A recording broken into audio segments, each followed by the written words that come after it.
Seven Deadly Sins Grand Cross est le jeu mobile qui, sans grosse licence, a le plus et le mieux réussi à s'intégrer au marché, à être le plus hype pour les joueurs, le plus apprécié par la communauté des joueurs. Et je suis là aujourd'hui pour vous présenter pourquoi il a fonctionné, qu'est-ce qui a fait son succès et sa force, quelles ont été les premières erreurs qu'ont pu commettre les développeurs et pourquoi on en est aujourd'hui à ce point-là, qui fait, à mon avis, qu'il va fermer d'ici quelques mois ou années. Et yo les potes, c'est Dako, j'espère que vous allez bien. Moi c'est le cas, dans cette vidéo Oh my god! Hop là, allez, salut! Greetings, Knights of Britannia. Now, the last time Mais je pense qu'on a gagné. Une fois de plus. which means that even Barker needs to use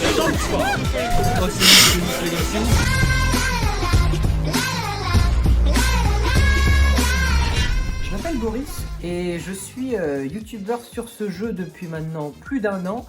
Et j'ai fait pendant cette période 1 à 2 voire plus vidéos par jour. Et en cet état, je pense avoir un avis assez complet, puisqu'en plus je joue depuis le début du jeu, en tout cas sur la version globale, puisque c'est cette version là dont nous parlerons aujourd'hui, même si vous verrez qu'il y a certains liens qui font que la version japonaise a un effet direct sur cette version là. Je suis premier youtubeur sur le jeu. En réalité je suis deuxième, mais c'est ma vidéo, donc on va faire comme si j'étais premier. Pour comprendre ce qui a fait le succès de Seven Deadly Sins Grand Cross, il faut déjà comprendre sur quoi il est basé. Il vient d'un animé, Seven Deadly Sins, qui est un animé qui est sur Netflix depuis maintenant plusieurs années et qui a eu un grand succès pour ses 2 premières saisons. Bien évidemment, son succès est complètement relatif par rapport aux Big Three des animés que sont One Piece, Dragon Ball ou Naruto. Pour autant, ça a été un succès qui a donné un premier essor et une première envie à beaucoup de joueurs et beaucoup de personnes qui ont pu voir l'animé de se lancer dans le jeu au début, et ce qui a fait que même si le jeu n'a pas eu une campagne marketing si grande que ça à son départ, si on compare notamment par exemple à des mastodontes que peuvent être Honkai Impact / Genshin et Red Shadow Legends, pour ne pas le citer, by the way, n'hésitez pas à me sponsoriser. Malgré cela, ils ont quand même réussi leur campagne et ont eu un premier essor à leur sortie qui a été fulgurant. Maintenant, c'est bien beau de se baser sur un animé, mais qu'est-ce qui a fait autrement son succès? Déjà, principalement, une des premières choses, c'est que le jeu était complet.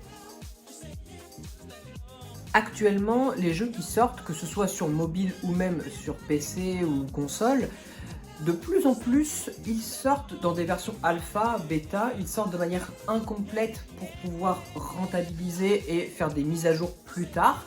Et là, pour la première fois, on avait un jeu mobile qui était absolument complet et sur lequel on pouvait jouer pendant des heures et des heures et des jours sans jamais s'arrêter et avec un contenu qui était suffisamment énorme pour ne jamais s'essouffler. De cela, 2 choses, puisqu'il y a d'autres jeux qui ont également un contenu conséquent, mais celui-là avait un système d'énergie et de stamina tel qu'il permettait aux joueurs de vraiment jouer de manière gratuite pendant des heures et des jours sans jamais devoir débourser 1 euro. Dans le contenu qui était proposé, on avait du PVP, du PVE, l'ensemble de la saison 1 de Seven Deadly Sins qui était adapté pour avoir des scènes spécifiquement pour le jeu, et on pouvait ainsi suivre l'aventure de Meliodas à travers toute cette saison qu'on a appréciée, qui a fait probablement qu'on a installé le jeu au premier abord.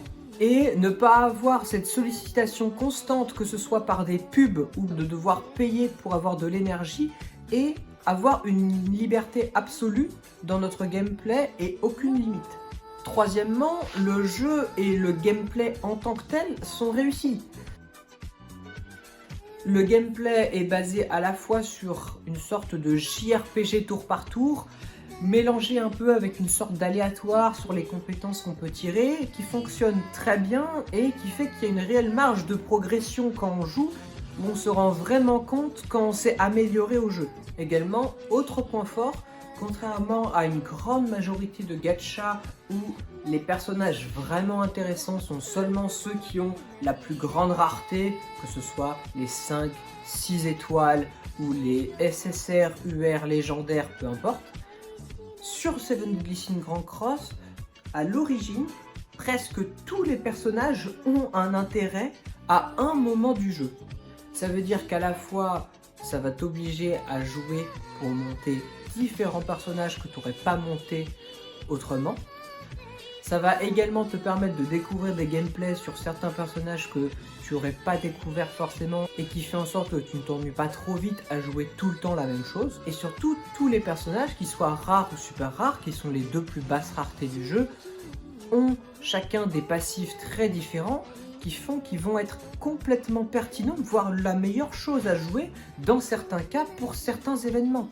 Et c'est aussi ça qui fait que le jeu est vraiment aimé, joué pendant longtemps sans que les gens en aient marre. Quatrième point, vous l'aurez remarqué depuis le début, mais le jeu est beau.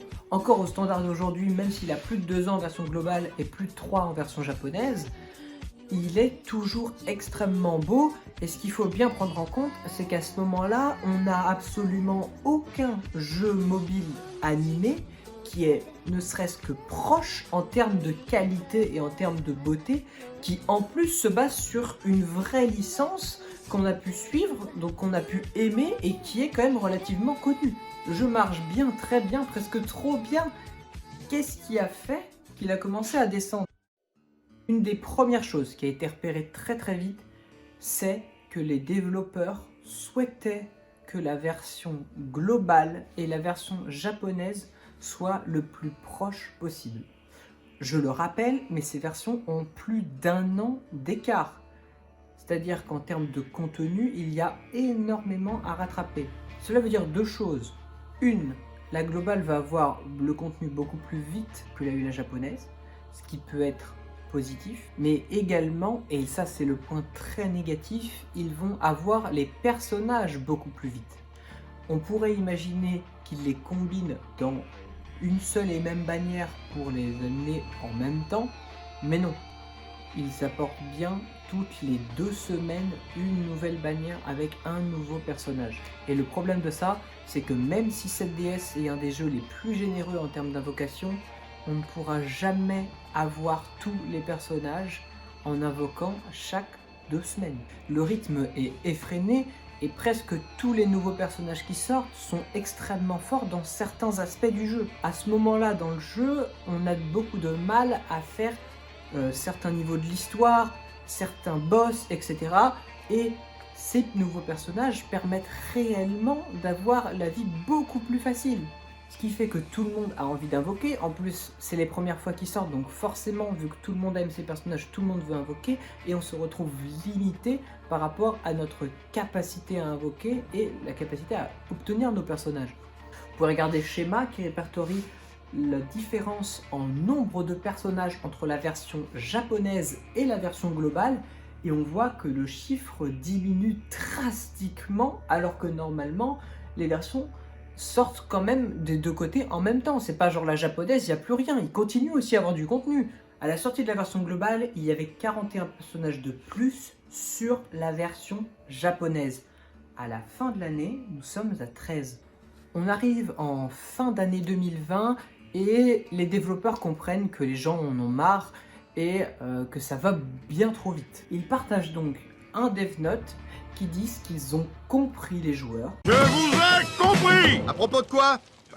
De manière générale, je vous ai compris. Et qu'ils vont ralentir leur rythme pour ne plus les oppresser de bannières. Les joueurs sont donc ravis, ils se disent que tout va bien, ils nous ont compris, ça va aller mieux. Problème, ça s'empire. Non seulement ils ne ralentissent pas, mais en plus ils accélèrent. Non seulement il y a autant, si ce n'est plus, de bannières, les personnages qui sortent sont toujours aussi intéressants, mais également ils dégradent les bannières entre la version japonaise et globale. Je veux dire par là, c'est que les joueurs globaux ont toujours été habitués à avoir la même chose que ce qu'ont eu des années ou mois avant les joueurs japonais. Mais dans les faits, les développeurs mettent des pourcentages de drop des personnages plus bas sur la version globale, rendent la bannière moins intéressante en enlevant certains personnages, remplaçant d'autres, qui fait que globalement, les joueurs globaux se sentent encore plus floués qu'ils ne l'ont été à la base. Et c'est tout ça qui fait qu'on arrive au plus gros drama de tous les jeux gacha mobiles confondus ces dernières années, le boycott Asommeliodas. Le 22 janvier 2021, la nouvelle tombe comme une bombe. Alors c'est vrai qu'on a déjà eu plusieurs bannières qui ont été modifiées et les gens s'en plaignent, mais globalement, on n'a jamais vu une bannière qui est sortie avant une autre ou un ordre qui a été changé. Et de ce fait, nous savons que en mars, ça fera les 1 an du jeu. Et pour cette occasion, The One, qui est un des personnages les plus hype du jeu, Escanor The One, sortira à ce moment-là. Du coup, à cette date du 22 janvier, tout le monde se sent relativement safe. Personne ne se dit qu'ils vont sortir encore une dinguerie. En plus, ils nous ont promis qu'il ne se passerait rien. Malheureusement, ils nous annoncent que Meliodas Asso, qui vient à peine de sortir sur la version japonaise, sort mardi sur la version globale. Et c'est la goutte qui fait déborder le vase. À ce moment-là, les joueurs qui étaient déjà fatigués n'en peuvent plus. Ils n'ont pas de diamants. Tout le monde a invoqué sur les bannières précédentes qui étaient extrêmement intéressantes. Et concrètement, Meliodas Asso, qui est le personnage le plus hype avec The One Escanor, si vous nous avez en toute logique invoqué sur les bannières précédentes, il est impossible sans mettre d'argent que vous soyez certain d'avoir Meliodas Asso. En effet, il y a un système de garantie et il faut aller à un certain nombre de diamants pour être sûr d'avoir le personnage, puisque les pourcentages de drop sont très bas. Et concrètement, personne n'aura suffisamment de diamants sans débourser de l'argent pour atteindre ce palier. Là, les joueurs se sentent trahis. Après le dev note qu'ils ont annoncé, ils n'ont absolument pas suivi ce qu'ils avaient prévu. Mais au contraire, ils ont accéléré et ils nous forcent même à invoquer sur une nouvelle bannière que les gens ne sont absolument pas prêts pour. Et c'est à ce moment-là qu'un des plus grands mouvements de boycott pour un jeu mobile qui ait jamais eu lieu se met en place. En effet, Citin, le plus grand youtubeur grand cross à cette période-là, sort une vidéo de boycott d'Asommeliodas qui incite tous les joueurs qui en ont marre d'aller descendre la note Google Play du jeu et de mettre un avis avec un hashtag boycott Asommeliodas. Après l'annonce de Citin, de nombreux autres créateurs de contenu rejoignent le mouvement de boycott Asommeliodas, et ce, quelle que soit leur nationalité. Que ce soit espagnol, français, anglais, tous les créateurs de contenu, ou presque, se rassemblent sous cette bannière puisqu'ils savent que si jamais ça ne passe pas, le jeu va mourir. Ce n'est pas que les gens ne jouent plus, au contraire, ils jouent toujours énormément. Le problème, c'est qu'avec un tel rythme, ça ne peut pas tenir. Les gens vont arrêter. Et si les gens arrêtent, le jeu mourra. Comme je vous l'ai déjà dit, les gens aiment et apprécient le jeu. Ils ne veulent donc pas spécialement le quitter. Simplement, ça va trop vite et ce n'est plus possible. C'est donc pour ça que contrairement à la majorité des jeux où les gens auraient tout simplement quitté le navire, ils se rejoignent tous derrière une même bannière pour qu'enfin les développeurs écoutent les joueurs et arrêtent de faire ce que bon leur semble ou ce que bon leur demande la compagnie. À ce moment-là, le coup d'éclat est magistral. Il faut vous dire que la note Google Play du jeu était environ à 4,5 avant le boycott et qu'elle est descendue à 1,7. C'est probablement la plus grosse destruction d'une note en aussi peu de temps, puisqu'on parle d'ici d'à peine quelques jours. Et même si les gens de Netmarble s'efforcent de supprimer les messages de boycott Asommeliodas, la note, elle, ne peut pas être modifiée et on la voit. Après ce tel coup d'éclat, ils n'ont pas le choix que de revenir en arrière. Ils prennent donc la décision, comme prévu, pour les 1 an du jeu de sortir The One et d'en attendant, laisser les joueurs économiser. Ils sortiront du coup Asommeliodas 1 mois plus tard, mais voilà, le mal est déjà fait. Entendez-moi bien, le mois où The One et Meliodas Asso sont sortis est probablement le mois le plus lucratif et le meilleur mois du jeu, qu'il a eu depuis sa sortie. Néanmoins, la hype ne fait pas tout. Les fissures sont encore présentes et resteront jusqu'à la fin. En effet, les gens se plaignaient des bannières qui étaient trop rapides, mais également des bannières qui étaient réduites en qualité, ce qui n'a pas spécialement changé, le gameplay qui n'est pas assez renouvelé, pas assez de nouveaux événements, et surtout presque ou presque pas de contenu pour les joueurs qui jouent depuis le début. Et c'est à partir de là qu'on arrive dans la descente. Le drama Meliodas Assault est la fracture, la plaie qui a ouvert l'ensemble des mots. Et à partir de ce moment-là, même si le jeu à certains moments aura des remontées, il ne remontera jamais à la hype qu'il a eue sur The One Meliodas Assault ainsi qu'au début du jeu. En effet, en plus de cela, le jeu va devenir de moins en moins free-to-play friendly et de plus en plus favoriser les gens qui mettent beaucoup d'argent sur le jeu et leur demander de mettre encore plus pour être vraiment compétitif. Et cela contraste vraiment avec le début où justement une des forces du jeu était qu'il était extrêmement free-to-play friendly. Que ce soit parce que les nouveaux personnages demandent de plus en plus d'avoir des doublons, donc plus de diamants, plus d'investissement, qu'on achète leur skin à chaque fois pour être toujours compétitif, que l'ensemble de sa box doit être monté, et si pendant une grande partie du jeu cela se faisait en farmant, maintenant la réelle limite se fait par des choses qu'on ne peut avoir presque que en invoquant, c'est-à-dire en déboursant de l'argent. Comme je l'ai dit au début, une des forces du jeu était également la grande diversité des personnages. Si maintenant on a beaucoup plus de personnages qu'au début, on en utilise certainement beaucoup moins que ce qu'on a pu utiliser à l'époque. En effet, maintenant, seuls les personnages, ou presque seuls des 6 derniers mois, sont réellement utilisés et les autres se font absolument balayer par les nouveaux. Dans un effort de vouloir garder une hype pour les nouveaux persos, ils les ont rendus beaucoup trop forts et les anciens persos qui ne l'améliorent pas ne peuvent plus tenir la cadence. Également, la hype en elle-même s'est bien tarie. Non seulement les principaux personnages sur lesquels les gens étaient hypés sont déjà sortis, deuxièmement, les saisons 3 et 4 de l'anime sortent ou sont sorties, mais sont extrêmement mauvaises, et cela surtout pour leur animation qui est absolument mémesque. Une des autres raisons qui fait que la hype se tarit est que pendant un long moment, les versions japonaises et globales étaient suffisamment éloignées pour que les joueurs de la globale n'aient pas toujours envie d'aller voir ce qui se passe sur la japonaise. C'était dans si longtemps qu'ils n'allaient pas s'enseigner. Le problème actuel, c'est que les versions sont si proches, on parle maintenant de 1 mois, 2 semaines, que chaque personnage qui sort sur la version japonaise a une hype qui est déjà bien amoindrie puisqu'il sort 2 semaines plus tard, voire 1 mois plus tard sur la version globale, mais que les gens savent quand même qu'il va sortir puisqu'avec un si peu écart, ils se renseignent.